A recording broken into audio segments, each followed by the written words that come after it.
അരിക്കാണ്ട് കുടിച്ചാ പോരെ. ഈ പോക്കിന്റെ ആളാണല്ലേ. മേടിക്കാൻ പോകുന്ന എന്തിനാ? പിഞ്ച് ലോസ് ആണ്, ഇൻഫ്ലമേഷൻ. ഇഷ്ടം പോലെ നമുക്ക് കഴിക്കാം. അങ്ങനെ പാനിക് ആവരുത്. വെള്ളം മഞ്ഞായിട്ടിരിക്കും. അതുപോലെ ഞാൻ മറ്റേ ജീരകൾ എന്നാ നിർത്തേണ്ടതെന്ന്. ഞാൻ കോളേജ് കഴിഞ്ഞ ഉടനെ ഫ്രൂട്ട് ജ്യൂസ് കുടിക്കാറുണ്ട്. കോരിട്ട് പോന്നി. അതെ, ഞാനാണെങ്കിലും പവർ കൂടുതൽ.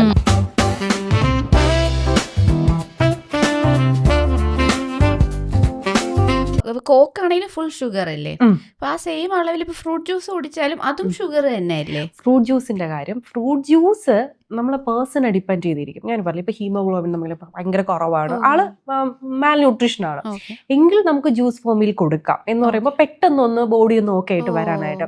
ഇല്ല, നമ്മളൊരു ബാലൻസിങ്ങിന് വേണ്ടിയിട്ട് എടുക്കുവാണെങ്കിൽ ഹോൾ ഫ്രൂട്ട് ആയിട്ട് കഴിക്കാം. കാര്യം ജ്യൂസ് ആക്കുമ്പോൾ അതിന്റെ ഫൈബർ പോകും. നമ്മളിപ്പോൾ അരിച്ചിട്ടാണ് ഉപയോഗിക്കുന്നെങ്കിൽ ഫുൾ ഫൈബറും പോയിട്ട് നമ്മൾ എന്താ ഫ്രക്ടോസ് മാത്രം കുടിക്കുന്നു, ഷുഗർ മാത്രം. മറ്റേത് അപ്പൊ ചിലർ എന്റെ ക്വസ്റ്റ്യൻ ചോദിക്കാറുണ്ട്, എങ്കിൽ അടിച്ചിട്ട് അരിക്കാണ്ട് കുടിച്ചാൽ പോരെയെന്ന്. അപ്പോൾ നമ്മൾ മിക്സിലിട്ട് അടിക്കുമ്പോൾ ഒരു 50% ഫൈബറും നഷ്ടപ്പെടും, ബ്രേക്ക് ആവും, ബാക്കിയാ കുടിക്കുന്നത്.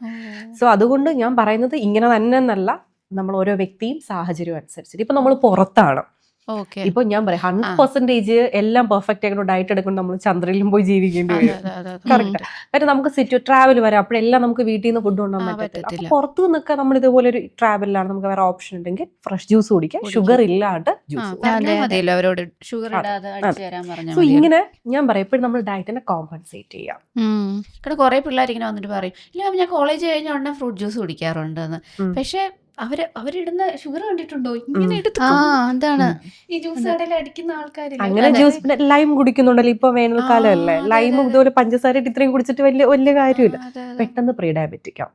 അതെ, എന്റെ ഒരു റിലേറ്റീവ് തന്നെ ഉണ്ടായിരുന്നു, ഡ്യൂട്ടി കഴിഞ്ഞ് വന്ന് ഇന്നും കുറെ ബോട്ടിൽ ഓഫ് ലൈം ജ്യൂസ് ഇങ്ങനെ കുടിക്കുമായിരുന്നു. അപ്പൊ ആള് പറയുന്ന ഇലക്ട്രോലൈറ്റ്സ് ഫില്ല് ചെയ്യാം. പക്ഷെ ആള് പ്രീ ഡയബറ്റിക് ആയി. കൂടുതൽ ആഡ് ചെയ്യണോടാ ലൈം ജ്യൂസ്, ആ പുളിപ്പ് മാറാൻ വേണ്ടിട്ട് നമ്മളിങ്ങനെ ആഡ് ചെയ്തോണ്ടേ. പിന്നെ ശ്രദ്ധിച്ചിട്ടുണ്ടോ, നമ്മൾ ഈ ഫ്രിഡ്ജിൽ വെച്ച് തണുത്ത വെള്ളമില്ലേ, തണുത്ത വെള്ളത്തിൽ നമ്മൾ ലൈം ചെയ്യുമ്പോഴത്തേക്കും പഞ്ചസാര കുറച്ചിട്ടാ ടേസ്റ്റ് വരില്ല, മനസ്സിലാവൂല. നല്ല തണുത്ത വെള്ളത്തിൽ കൂടുതൽ പഞ്ചസാര ഇട്ടാലേ. കോക്കും അങ്ങനെ തന്നെ, കോക്ക് കുറെ നേരം റൂം ടെമ്പറേച്ചർ ആവുന്നവരെ വെക്കുമ്പോൾ പിന്നെ കുടിക്കുമ്പോ ഈ വൃത്തിയുടെ ടേസ്റ്റ്, ആ തണുത്തിരിക്കുമ്പോഴാണ് ആ ടേസ്റ്റ് വരുന്നത്, കോക്കിന്റെ ടേസ്റ്റ്. അത് കറക്റ്റാ, ശരിയാ. പോക്കിന്റെ ആളാണല്ലേ. സോ ടീനേജ് ഞാനും സത്യം പറയട്ടെ, ഞാനിപ്പോ കമന്റ് ചെയ്യാനോ അല്ല, ഇതൊക്കെ കുടിക്കുന്നുണ്ടല്ലേ, അല്ല ഇത് കുടിച്ചില്ലെങ്കിൽ എങ്ങനെ ഇതിന്റെ ടേസ്റ്റ് ഇപ്പൊ പറയാൻ അത്രയല്ല. അത് നമ്മൾ ഈ മീലായിട്ട് മേടിച്ചു പോവല്ലോ, KFC ആണെങ്കിലും മെഗ്ഡി ആണെങ്കിലും മീലായിട്ട് മേടിക്കുമ്പോ വരുമല്ലോ കോക്ക് അതിന്റെ കൂടെ. KFC മേടിക്കാൻ പോകുന്ന എന്തിനാ? അതെ അതെ, ഓർമ്മയുണ്ടോ KFCയുടെ കഴിഞ്ഞില്ല, എപ്പോഴും തുടർന്നുകൊണ്ടിരിക്കുന്ന. ഇപ്പൊ താഴെ കമന്റ് ആദ്യം ഡോക്ടർ നമ്മുടെ ഒരു KFC ഏരിയയിലുണ്ട്, കണ്ടിട്ടുണ്ടോ? PCOD ഉള്ള ഒബീസ് ആയിട്ടുള്ള ഒരു പേഷ്യൻ്റ് ഒരു കൺസെപ്ഷന് ട്രൈ ചെയ്തുകൊണ്ടിരിക്കുക, പ്രഗ്നൻ്റ് ആവാൻ വേണ്ടിയിട്ട്. അപ്പോൾ അവരൊരു ന്യൂട്രീഷണൽ ഡയറ്റ് ഇതിന് വേണ്ടിയിട്ട് ഒരു പ്രീ കൺസെപ്ഷണൽ കെയർ പോലെ എടുക്കാൻ ഉദ്ദേശിക്കുകയാണെങ്കിൽ എന്തൊക്കെ നമുക്ക് ശ്രദ്ധിക്കണം? ആദ്യം ബാലൻസിങ് ആക്കുക ഡയറ്റിനെ, ലൈഫ് സ്റ്റൈൽ മോഡിഫിക്കേഷൻ ചെയ്യുക. പ്രധാനമായിട്ടും 4 കാര്യങ്ങൾ മസ്റ്റ് ആയിട്ട് ഫോളോ അപ്പ് ചെയ്തിരിക്കുക. 1 sleep, 2 mental health, physical activity, food. Okay, so അതാണ് പെർഫെക്ഷൻ എന്നൊരു വാക്ക് നമുക്കില്ല, കൺസിസ്റ്റൻസി ഉള്ളി. എന്റെ ഡയറിയിലെ ആ വേർഡ് ഇല്ല. ഇത് 2 പേര് ഫോളോ അപ്പ് ചെയ്യണം, ഒരാൾ മാത്രം ഫോളോ അപ്പ് ചെയ്യില്ല. പിന്നെ നമ്മളൊരു പ്രഗ്നൻസി നോക്കാനായിട്ട് ഒരു PCOS ആയിട്ട് ഇരിക്കുമ്പോഴത്തേക്കും എൻ്റെ ഒരുപാട് പേഷ്യൻസ് ഇങ്ങനെ പ്രഗ്നൻസി ആയിട്ടുണ്ട്. അപ്പോൾ ഇതിൽ നമുക്ക് ഐഡിയൽ ബോഡി വെയിറ്റ് ആവണമെന്ന് നിർബന്ധമില്ല. പക്ഷെ മാക്സിമം വെയിറ്റ് കുറച്ചിട്ട് നമ്മൾ പ്രഗ്നൻസി എടുക്കുവാണെങ്കിൽ പ്രഗ്നൻസിയിലുള്ള കോംപ്ലിക്കേഷൻസ് കുറയ്ക്കാൻ പറ്റും. പ്രത്യേകിച്ച് GDM. നമുക്ക് പണ്ട് PCOS കുറവായിരുന്നു, പിന്നെ കൂടി, അതുപോലെയാണ് ഇപ്പൊ GDM. കുറച്ച് പേരെടുക്കുന്നതിന് ഇഷ്ടം പോലെ GDM. അപ്പോൾ നമ്മളൊരു ഐഡിയൽ പ്രഗ്നൻസി വെയിറ്റ് എന്ന് പറഞ്ഞൊരു 10 to 15 kg അല്ലെങ്കിൽ 12 kg നമ്മൾ എന്തായാലും നോർമൽ പ്രഗ്നൻസിയിൽ നമ്മൾ ഗെയിൻ ആവും. അപ്പോൾ നമ്മൾ മാക്സിമം വെയിറ്റ് കുറച്ച് വെച്ചിട്ട് നമ്മൾ പ്രഗ്നൻസി എടുക്കുവാണെങ്കിൽ PCOSകാർക്ക് ആ പറഞ്ഞ കോംപ്ലിക്കേഷൻസ് കുറവായിരിക്കും. ഇഷ്ടം പോലെ നമുക്ക് കഴിക്കാം, ഇഷ്ടം പോലെ കഴിക്കാം. അങ്ങനെയല്ല, അത്രയും കോംപ്ലിക്കേഷൻസ് കുറഞ്ഞു, ഇല്ലാതെ കഴിക്കാം അല്ലേ. ഒരു പ്രഗ്നൻസി ജേർണി എൻജോയ് ചെയ്യാം. മറ്റേത് ഓരോ ഫുഡും നമ്മൾ GDM ഉള്ള ഒരുപാട് പേഷ്യൻസ് ഉണ്ടായിട്ടുണ്ട്. കറക്റ്റാ. അപ്പൊ ഈ ഗസ്റ്റേഷണൽ ഡയബറ്റീസ് വരാതിരിക്കാനായിട്ട് നമ്മൾ ചെയ്യേണ്ടത് ഈ പറഞ്ഞതുപോലെ നേരത്തെ ഒരു 5 to 5% to 10% വെയിറ്റ് ലോസ് ചെയ്യുക എന്നുള്ളതാണ്. സ്ട്രിക്റ്റ് ആയിട്ട് ഇത്ര കിലോ നിങ്ങൾ കുറയ്ക്കുമെന്ന് ഒരിക്കലും പറയാറില്ല. പിന്നെ ഈ പീരീഡ്സ് റെഗുലർ ആക്കുക.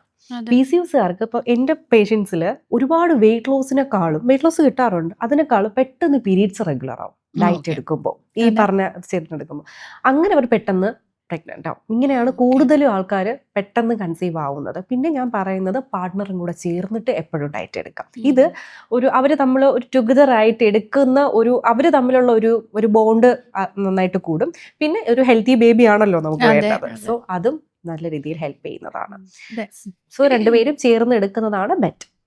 ബിക്കോസ് പലരും മനസ്സിലാക്കാത്ത കാര്യം എന്ന് വെച്ചാൽ GDM ഓക്കെ ഫൈൻ, അത് പ്രഗ്നൻസി സമയത്തുള്ള ഡയബറ്റീസ് അത്രേ. പക്ഷെ ആ GDM കാരണമുള്ള കോംപ്ലിക്കേഷൻ എന്തൊക്കെയാന്ന് ഇപ്പോഴും ആക്ച്വലി ആർക്കും അറിയില്ല. പക്ഷെ പ്രഗ്നൻസി ടൈമിൽ വരുമ്പോഴും പറയുമ്പോഴും അവരത്ര സീരിയസ് ആയിട്ടും എടുക്കുന്നില്ല. അവർ വിചാരിക്കും കുട്ടിക്ക് ഇപ്പൊ എന്താ ഇപ്പൊ സംഭവിക്കാൻ പോണ. അതെന്താണെന്നറിയാമോ, ഈ പ്രസവം കഴിഞ്ഞ ഉടനെ ഇത് മാറും. മിക്ക ആൾക്കാർക്കും ഇത് മാറും. വളരെ കുറച്ച് പേർക്ക് ഇത് കണ്ടിന്യൂ ആവത്തുള്ളൂ. ഈ ഷുഗർ കൂടി മാറാത്തവർക്കാണെങ്കിൽ അത് കണ്ടിന്യൂ ചെയ്തോളും. അപ്പൊ എല്ലാവരുടെയും വിചാരം ഇപ്പൊ വന്നാലും കുഴപ്പമില്ല, ഇത് കഴിയുമ്പോൾ ഞാൻ ഫ്രീ ആവുമല്ലോ, നോർമൽ ആവുമല്ലോ എന്ന്. അതാണ് ബേബിക്ക് പിന്നെ ഫ്യൂച്ചറിൽ ഓട്ടിസം, ഈ neuro developmental delay, speech delay ഇതൊക്കെ വരാം. അപ്പൊ ബേബി നോർമൽ ആയിരിക്കും. പ്രസവിച്ച ഉടനെ ഡെലിവറി ടൈമിൽ ബേബി വിൽ ബി ഓക്കെ. പക്ഷെ ഫ്യൂച്ചറിൽ ഈ പ്രശ്നങ്ങളൊക്കെ വരാൻ ചാൻസ് ഉണ്ട്. Everybody will have this. പക്ഷെ ഒരു ചെറിയ പെർസെന്റേജ് പിള്ളേർക്ക് ഇതൊക്കെ വരാം, ഒരു സാധ്യതയുണ്ട്.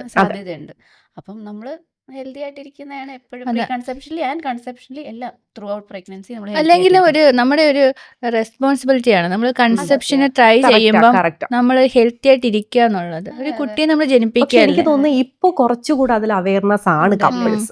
എനിക്ക് തോന്നുന്നുണ്ട് കഴിഞ്ഞ എൻ്റെ ഒരു 7 വർഷത്തില് ഇപ്പൊ കഴിഞ്ഞ ഒരു 2 വർഷമായിട്ട് എനിക്ക് ചില കപ്പിൾസ് വരും.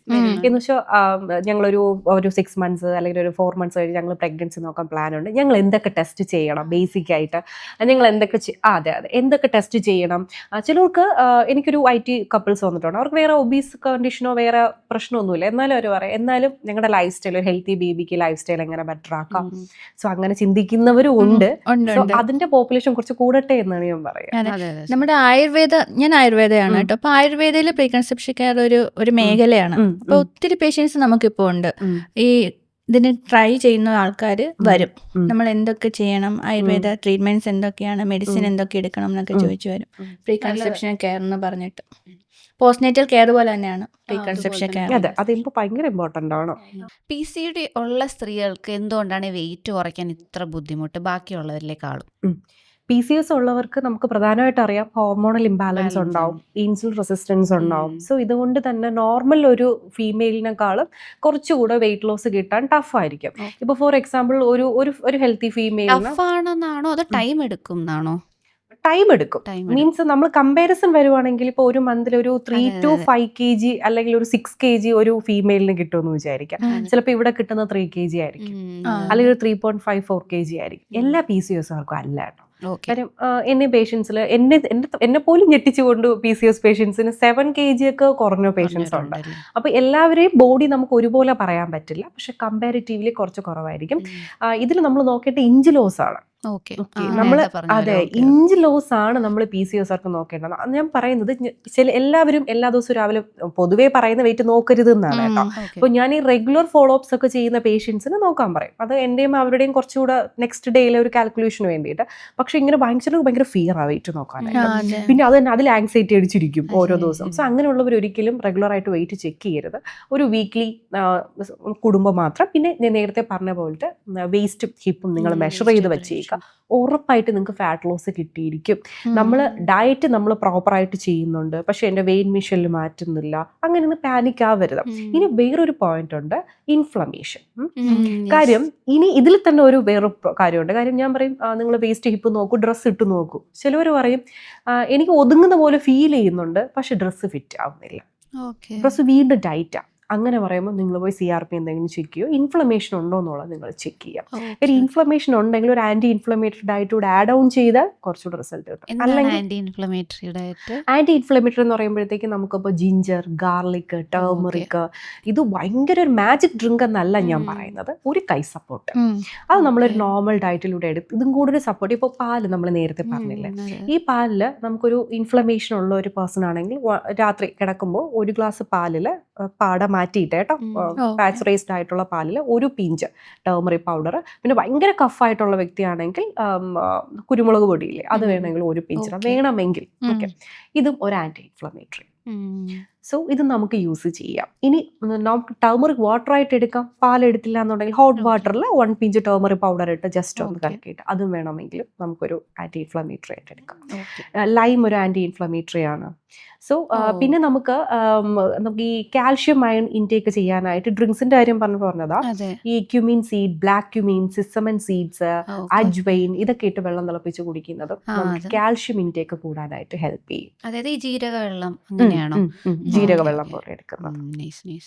അതും ഈ ഓവർനൈറ്റ് സോക്ക് ചെയ്യണം. ഓവർനൈറ്റ് സോക്ക് ജസ്റ്റ് ഒന്ന് ബോയിൽ ചെയ്തിട്ട് എടുക്കാം. നമ്മൾ പതിമുഖമൊക്കെ ഇട്ട് വെള്ളം തിളപ്പിക്കുന്ന പോലെ പണ്ട് അങ്ങനെയൊക്കെ ചെയ്യണം. പതിമുഖത്തിന്റെ കാര്യം പറഞ്ഞപ്പോഴാണ് ഞാൻ ഒരു പോയിന്റ് കൂടെ പറയാം. നമ്മൾ ഒരിക്കലും ഒരു ദിവസം കുടിക്കുന്ന 3 ലിറ്റർ ഫുള്ളും ഇതിട്ട് വെള്ളം തിളപ്പിച്ച് കുടിക്കരുത്. പണ്ട് അങ്ങനെയല്ലേ നമ്മുടെ വീട്ടില് ഒന്നീ തുളസിയില കാലഘട്ടം മൊത്തം അങ്ങനെയാ. നമ്മള് മല്ലിവെള്ളവും ജീരകവെള്ളം ഇതൊക്കെ അതെ അതെ അങ്ങനെ കുടിക്കാൻ പാടില്ല. കാര്യം നമുക്ക് ആവശ്യമുള്ള ഇതൊക്കെ കുഞ്ഞനാണെങ്കിലും പവർ കൂടുതലാണ്. അപ്പൊ നമ്മൾ കാൽഷ്യം ഉള്ളത് കൊണ്ട് തന്നെ നമുക്ക് ആവശ്യമുള്ളത് മാത്രം എന്ന് വെച്ചാൽ 1-2 ഗ്ലാസ് വെള്ളം കുടിക്കാം. ജീരകമൊക്കെ ഇടൂ. പക്ഷേ അല്ല ഇത് ഫുൾ വെള്ളം തിളപ്പിക്കാനോ ഒരിക്കലും അല്ല. ഇങ്ങനെ ഇടും. അങ്ങനെ ഇടുവോ? അങ്ങനെ ഇട്ടാ വെള്ളം കുടിക്കാൻ പറ്റും. അങ്ങനെ ഇത് ഇങ്ങനെ ഇടും എന്തായാലും. നമ്മുടെ വീട്ടിൽ 3-4 ജീരകം അത് പിഞ്ചാണ് കേട്ടോ. പിഞ്ചായിട്ടാ ഇടുന്നത്. പക്ഷെ നമ്മൾ ഇവിടെ സാധാരണ വീടുകളിലും അങ്ങനെയല്ല, അത് ഇങ്ങനെയായിട്ട് ചെവയ്ക്കൂലേ, അതിന്റെ ചെവരില്ലേ. ഞാൻ ഈ ജീരകവും മല്ലിയൊക്കെ ഇടുന്ന വെച്ചാൽ നമ്മുടെ സാധാ വെള്ളം ഇങ്ങനെ വെള്ളം കുടിക്കുമ്പോ ഒരു ടേസ്റ്റ് ഒന്നും തോന്നില്ലല്ലോ. അതുകൊണ്ട് എന്ന് വെച്ചാൽ കാണുമ്പോൾ പ്ലെയിൻ വാട്ടർ, അതെ പ്ലെയിൻ എക്സ്ട്രാക്ട് അത്രയും കുറവായിരിക്കും. കട്ടിക്ക് മഞ്ഞായിട്ടിരിക്കും. അയ്യോ അത് നമ്മുടെ കഷായം.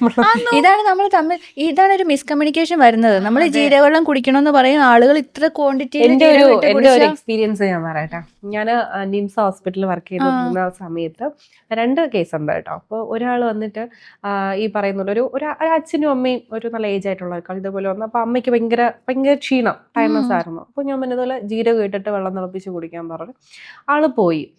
കുറേ നാള് കഴിഞ്ഞിട്ട് ആള് വന്നു. കുറേ നാളെനിക്ക് തോന്നുന്നു 6 months ആയിരുന്നു.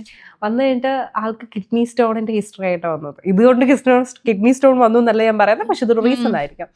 അപ്പൊ ആള് വന്നു ഇതേപോലെ അപ്പോഴും ഡയറ്റ് കാണാനൊക്കെ വന്നു. അപ്പോഴും എൻ്റെ അടുത്ത് ചോദിക്കുക, വേറെ ഡയറ്റീഷ്യൻ ഉണ്ടായിരുന്നു പക്ഷെ എന്നെ തന്നെ കാണണമെന്നിട്ട് എന്നെ വന്ന് കണ്ടു. എൻ്റെ അടുത്ത് ചോദിക്കുക, മോളെ ഞാൻ മറ്റേ ജീരകങ്ങൾ എന്നാ നിർത്തേണ്ടതെന്ന്. ഞാനെനിക്ക് ഷോക്കായിപ്പോ, എനിക്ക് ഓർമ്മയില്ല. ഞാൻ പറഞ്ഞ ജീരകങ്ങൾ അന്ന് എൻ്റെ കൂടെ കുടിക്കാൻ പറഞ്ഞിട്ടുണ്ടായിരുന്നു.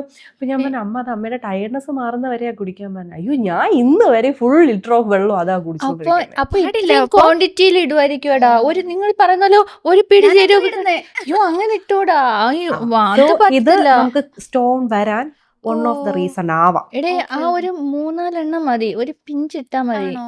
മല്ലിയായാലും അത്ര ഇട്ടാ മതി. ഉലുവ വെള്ളം ഉണ്ടാക്കോ, അതും ഒരു തുള്ളി ഇട്ടാ മതി. അതൊക്കെ കോരി ഇടുവോ നീ? അതുപോലെ ഇതൊന്നും നമ്മൾ എംപ്റ്റി സ്റ്റൊമക്കിൽ കുടിക്കാനും പാടില്ല. ഈ ഉലുവ വെള്ളമൊക്കെ പിന്നെ അതൊന്ന് എംപ്റ്റി സ്റ്റൊമക്കിൽ നമ്മൾ വേറൊരു ടോപ്പിക്കായിട്ട് ഡിസ്കഷൻ ചെയ്യണം. എംപ്റ്റി സ്റ്റൊമക്കില് നമ്മൾ ഒരു പരീക്ഷണങ്ങളും ചെയ്യാൻ പാടില്ല. ആദ്യം ലൂക്ക് വാം വാട്ടർ